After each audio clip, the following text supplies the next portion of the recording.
Alors, Monsieur Achille Oumou est avec nous. Le sujet, mon ex me manque. Dieu merci, je ne parle pas à titre personnel, mais c'est malheureusement un état d'esprit que vivent certaines personnes après une rupture. Quand on parle de rupture, on parle de manque d'acceptation, on parle de douleur, on parle de mauvais état d'esprit, hein. On est dans un état lamentable. Alors il y a forcément des solutions. Est-ce que c'est une étape de la vie? Comment est-ce qu'on surmonte cette étape de la vie? Monsieur Oumou, bonjour. Bonjour Mariam. Alors, c'est rien que d'en parler, ça fait de la peine, parce que ce sont des drames, Oui. malheureusement, que tout un chacun a forcément affronté dans sa vie. Bien sûr, bien sûr. En tout cas, je te souhaite bon retour. Merci beaucoup. Voilà, tu as retrouvé la voie. Dieu Merci. merci. Vraiment, la rupture, beaucoup de personnes l'ont vécu. Je pourrais même dire, qui n'a jamais souffert de ce manque, hein, que quelqu'un est parti et vous étiez bien ensemble. Et puis un matin, il ou elle se lève, j'en peux plus, je vais chercher ailleurs. Et puis la personne s'en va. Alors que faire? La première chose qui vient à l'esprit, c'est de se demander, est-ce qu'il va revenir? Est-ce qu'il faut que je l'appelle? J'ai envie de lui envoyer un SMS. Ou alors on va se mettre à pleurer. C'est bon, très souvent, je dis c'est bien de pleurer. C'est bien de pleurer? C'est bien de pleurer. Pourquoi? Vous pouvez pleurer toutes les larmes de votre corps. Ça fait vider, ça fait éliminer. Ça fait éliminer quoi? Ça fait éliminer tout le stress que vous avez eu. Parce que dès que la personne est partie, vous devenez anxieux ou anxieuse. Voilà. Et cette anxiété ne va pas vous permettre de prendre de bonnes décisions. Il faut l'évacuer d'abord. Et c'est par les larmes qu'on évacue? C'est par les larmes qu'on évacue. C'est pas par la prière, par la méditation, par le yoga, c'est pas comme ça? La première chose qui vient à l'esprit, ce sont les larmes qui vont... Ça vient tout seul. Vous voyez, les émotions, très souvent, on ne les commande pas. L'émotion est instantanée. Alors, si vous avez envie de pleurer, surtout, ne vous retenez pas. Donc, on ne retient pas les larmes? On ne retient pas les larmes. Mais il y a des cas où les gens ne pleurent pas? Oui, il y a des cas où il y a des gens qui ne pleurent Mais pas. en fait, ils n'extériorisent pas, mais il faut le faire, il faut se lâcher, en fait. Oui, mais quand il ne pleure pas extérieurement, il va pleurer intérieurement. Ok. Il y a des gens qu'on voit, ils ont tellement de pleurs intérieures que ça ne peut pas les booster, ça ne peut pas les amener à faire quelque chose de bien dans la vie. D'accord. Il faut éliminer d'abord toutes ces pleurs. Et puis s'arrêter pour se demander qu'est-ce que je vais faire. Éliminer, c'est pas voyager, réaliser que c'est pas la fin du monde. C'est pas ça, éliminer. Et qu'au contraire, se dire que cette personne, ok, elle m'a lâché, mais il faut qu'elle réalise que je vais de l'avant. Il faut qu'elle réalise que c'était pas mon aboutissement, tout ce que Dieu fait est bon. C'est pas comme ça qu'on raisonne? Là où vous êtes dans le bon état d'esprit. Voilà. Mais ici, le cas qu'on prend aujourd'hui, c'est que la personne n'est pas dans cet état d'esprit-là. C'est-à-dire quand nous faisons du développement personnel, par exemple, pour amener les gens à avoir cet état d'esprit. Tous ceux qui suivent le développement personnel, ou que quelqu'un est parti, bon, il peut supprimer un jour, 2 jours, ça suffit. Après, il se reprend. Comme je dis aux dames, s'il est parti, la seule chose que vous avez à faire, c'est de vous faire belle et de reconquérir quelqu'un d'autre. C'est tout. Ça, c'est une option, mais quand on est combatif de nature, on peut se dire qu'il n'y a pas de raison qu'il soit parti et je vais le reconquérir, c'est mon homme, c'est trop facile, je ne vais pas laisser le champ libre à une autre femme pour s'installer. Il a pris 10 ans de ma vie, il m'a fait 3 enfants et aujourd'hui, il me dépose comme une vieille chaussette au bord du trottoir. Je ne suis pas d'accord. Je ne suis pas d'accord. C'est l'erreur qu'il ne faut pas commettre. Ah bon? Ça, c'est une grosse erreur. Et surtout, vous voyez, dès qu'il y a ces gens de rupture, l'autre vous manque. Ça, c'est inévitable. Il va vous manquer. Mais on va attendre d'abord pour voir qui va appeler le premier. Le premier qui appelle son ami, c'est lui qui a tort. Qui a tort? C'est lui qui a tort.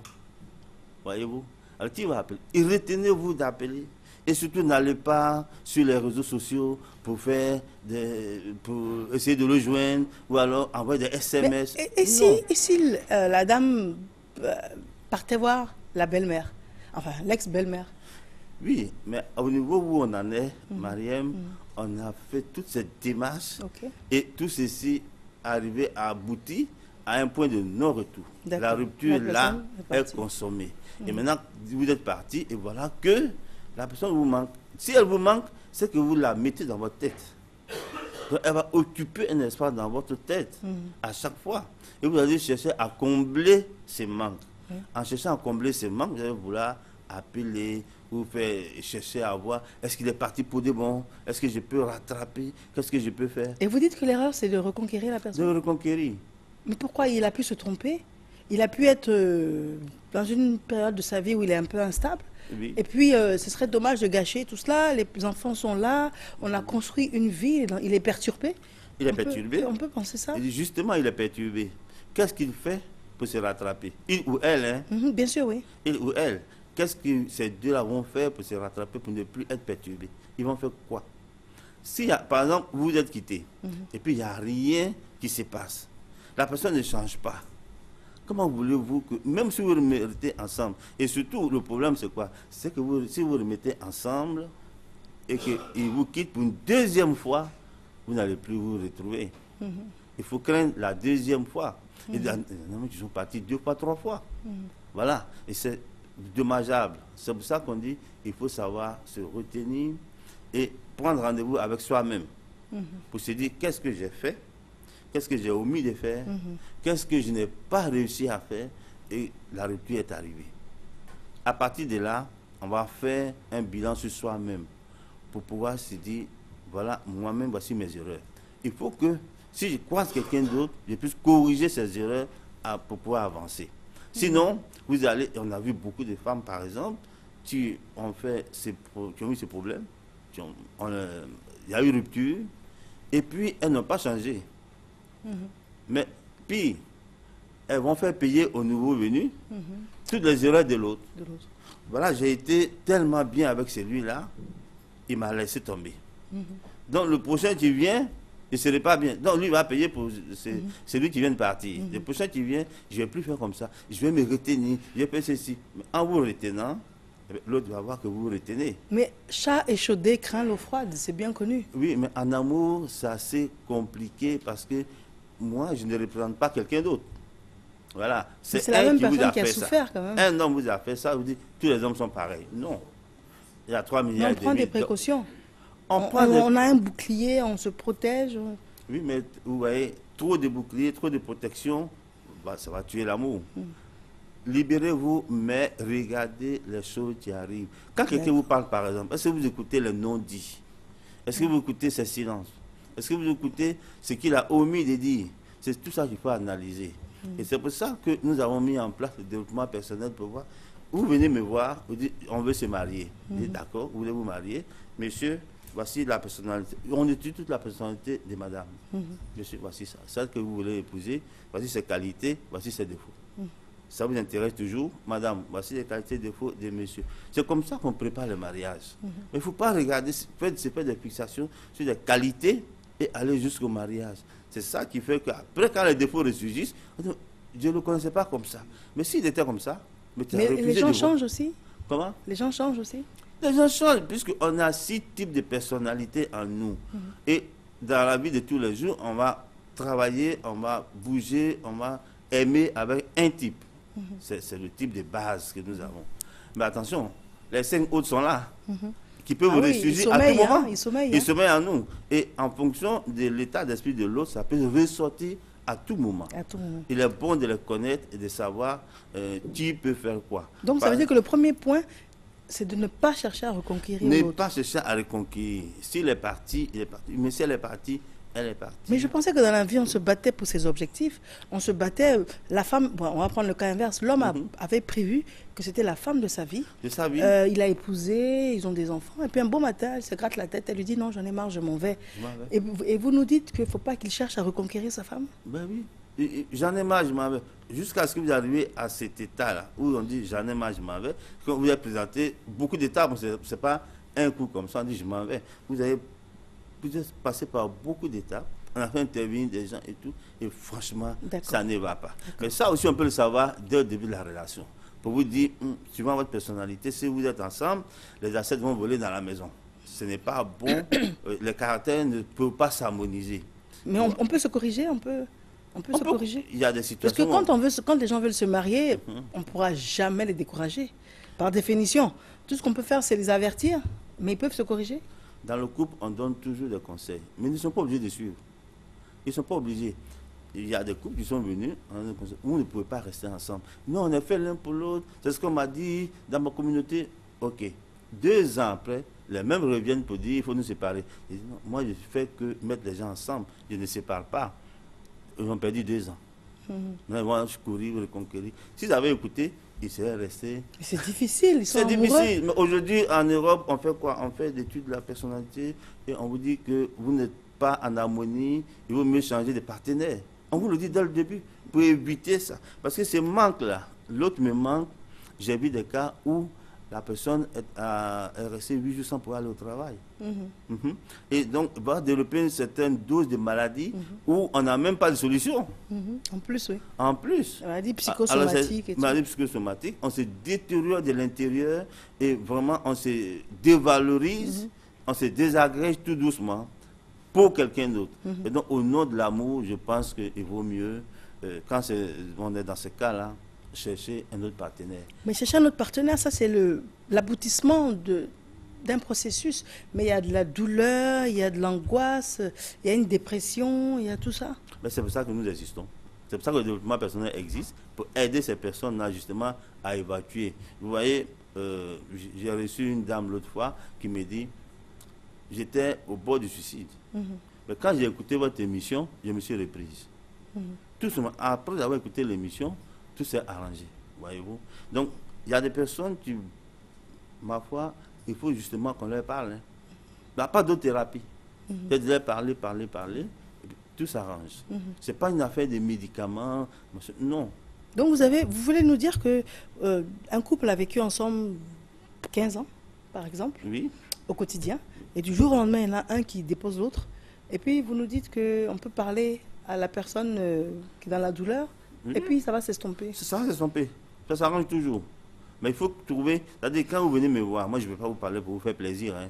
Non, je vais vous parler pour vous permettre de surmonter cette douleur et de vous reprendre, de vous donner à vous-même de l'importance. Il faut que vous sachiez que vous avez de l'importance vous-même.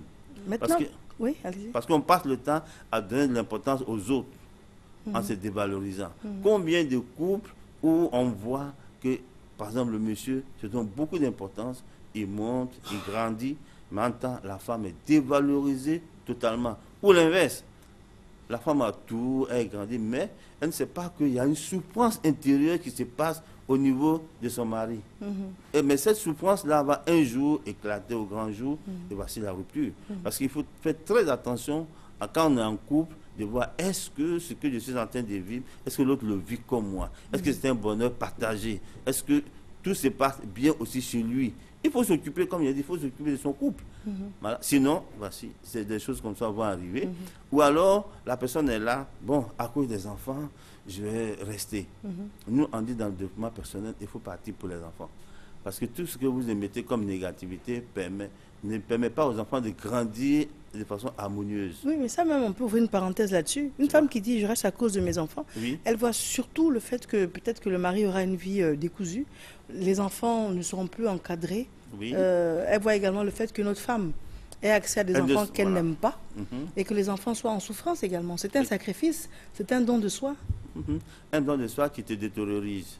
Oui, mais qui valorise les enfants, enfin qui les aide à grandir aussi. Oui, mais chacun a un don au bonheur. Et si vous prenez les enfants avec vous... Ils sont petits, ils sont vulnérables. Oui, oui, c'est pour ça que la justice, très souvent, vous avez remarqué, les enfants petits, 4 ans, 5 ans, 6 ans, on laisse toujours la garde à la mère.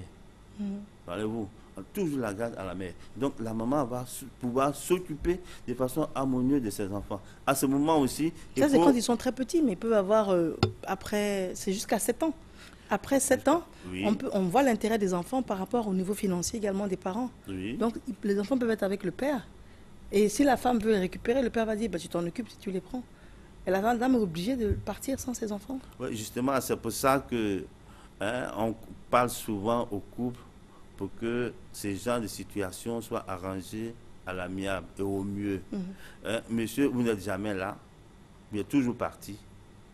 Est-ce que pour le bien des enfants, vous êtes obligé de les prendre alors que vous savez pertinemment que vous n'allez pas pouvoir les garder? Vous n'allez pas pouvoir vous en occuper comme la femme le ferait. Voyez-vous, on peut se quitter, mais on n'est pas ennemis. Voyez-vous, on peut se quitter, bon, c'est le côté sentimental qui n'a pas marché. Mais on peut s'aider professionnellement, par exemple. On peut s'aider spirituellement, et ainsi de suite. On n'est pas ennemis. Donc, comme on n'est pas ennemis, on ne va pas prendre les enfants comme bouclier ou alors comme faire valoir. Et donc, on se cache derrière les enfants, alors que tu sais pertinemment, tu ne peux pas les gérer. D'accord. Voilà. Laisse les enfants à quelqu'un qui peut les gérer. Ils vont grandir de façon harmonieuse pour votre bien à vous tous. Dans tous les cas, l'enfant sait toujours où est son père. Et puis à 7 ans, il connaît son père. Mais il y a des cas où, par exemple, le monsieur fait un enfant. Dès que la fille porte la grossesse, le monsieur a disparu. Vous voyez? Et ça va manquer à la jeune dame, la pauvre. Et ça va tellement manquer que ça aura une influence même sur le développement de l'enfant qui va sortir. Elle dit, moi, je garde mon enfant. Toi, tu peux partir, moi, je garde mon enfant. Voyez-vous, tout ce que ça peut entrer en elle comme manque, c'est beaucoup. Donc, il faut un soutien psychologique, il faut un soutien moral à cette personne-là. Et c'est ce que nous faisons.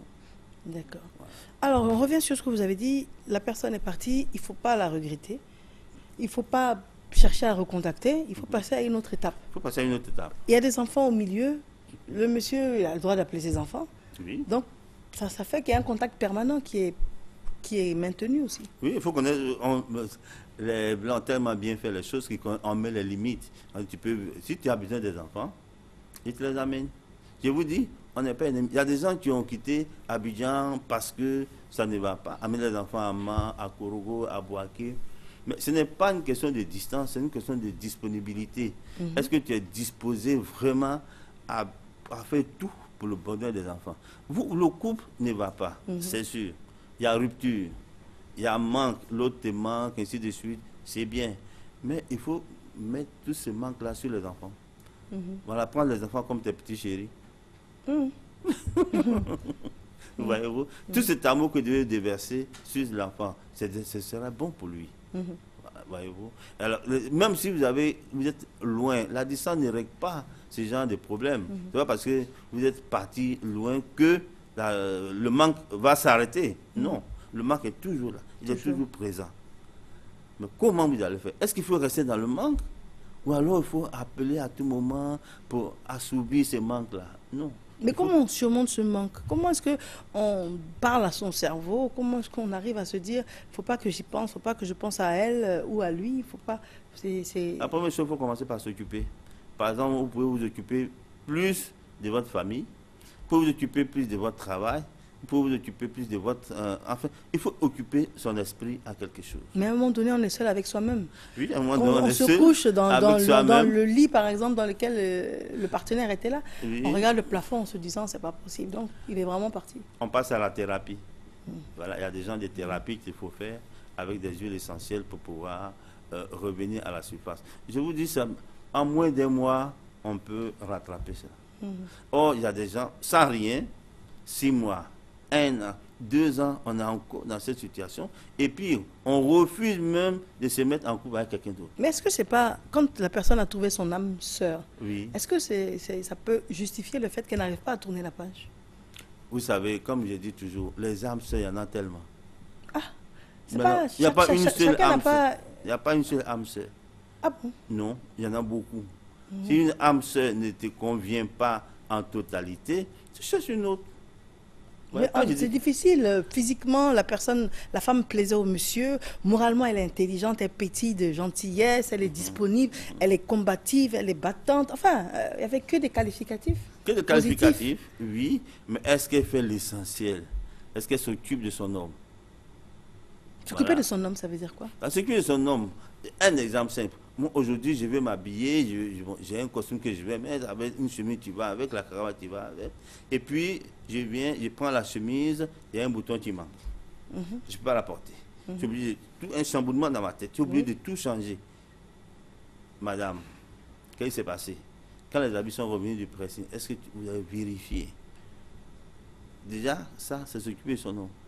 Il rentre le soir, vous connaissez, il y a des femmes qui ne savent pas encore les besoins culinaires de leur homme. Est-ce que c'est normal? Il y a des femmes qui ne savent pas encore les couleurs préférées de leur homme. Est-ce que c'est normal? Il y en a même à qui j'ai demandé la voiture de ton mari, c'est quelle marque? Ah, c'est la voiture, il y a le rond-rond devant là. Elle ne connaît pas. Alors, vous voyez, mais quand vous dites ça, pourquoi oui. est-ce que vous arc-boutez votre explication sur le fait que ce soit la femme qui doit vraiment connaître l'homme? Parce que la femme, c'est le fondement. Est-ce que ce n'est pas la réciproque qui valorise justement? Parce que quand vous parliez, moi je me disais, honnêtement, j'aimerais bien, si je connais le chimiste de mon mari, j'aimerais bien qu'il connaisse mes costumes aussi. J'aimerais bien qu'il ait cette attention pour me dire, ah chérie, il y a un truc qui manque ici. Ou, enfin, je me dis que c'est vice-versa. Non, l'homme en retour doit être attentionné. C'est quelqu'un qui doit être attentionné, près de vous. Quand vous avez un petit problème, ce n'est pas une question de lui donner de l'argent, mais il faut que vous sentez sa présence, qui vous porte de l'attention, qui vous considère et qui vous respecte. Ça suffit.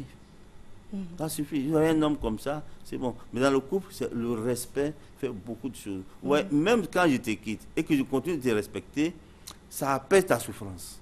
Voilà. Même quand on n'est pas ensemble, mais le respect est toujours là. Ça peut être la souffrance. Mais quand on n'est plus ensemble, et on te dévalorise, comme une fois, bon, dans les premiers moments, là je dis quand il y a un manque, là, quand la personne te manque, dans les premiers moments, c'est pas la peine d'appeler. Ça peut faire 1 an, 2 ans. Si vous vous retrouvez, il n'y a pas de palabre. Voilà. Et surtout quand vous avez dit, quand il y a des enfants et qu'on va se revoir, il ne faut pas mettre des palabres au milieu. Mais il faut toujours respecter l'autre. Voilà. Je dirais même que quand il n'y a plus de respect, il n'y a plus d'amour. Voilà. Il n'y a plus de respect entre vous, ils te dévalorisent. On a vu beaucoup de couples comme ça, où un dévalorise l'autre. Ça ne tient pas longtemps. Ou alors, comme vous dites, il y a un qui se met en sacrifice. Alors en se sacrifiant totalement. Mais si tu te sacrifies, tu n'évolues plus. À l'intérieur de toi, tu n'évolues plus. Mais au moins, ça peut être une satisfaction de voir ses enfants arriver à bon port. Oui, généralement, on entend ça souvent, la femme qui se sacrifie en disant je souffre, mais je vais rester là à cause de mes enfants. Vous pensez que ce n'est pas une bonne chose? Ce n'est pas une bonne chose. Ce n'est pas du tout bien. Il ne faut pas souffrir à cause des enfants. Non. C'est comme on dit, on va mourir au nom de l'amour. Non. L'amour, c'est fait pour vivre. Voilà, il faut vivre d'amour, non mourir d'amour. Voilà. Il faut vraiment s'arranger comme on peut pour être en harmonie avec les enfants. Parce que toute souffrance que vous émettez va participer à la construction de l'enfant. L'enfant se construit comme un immeuble. Mais et le sacrifice, ça ne participe pas à la construction de l'enfant?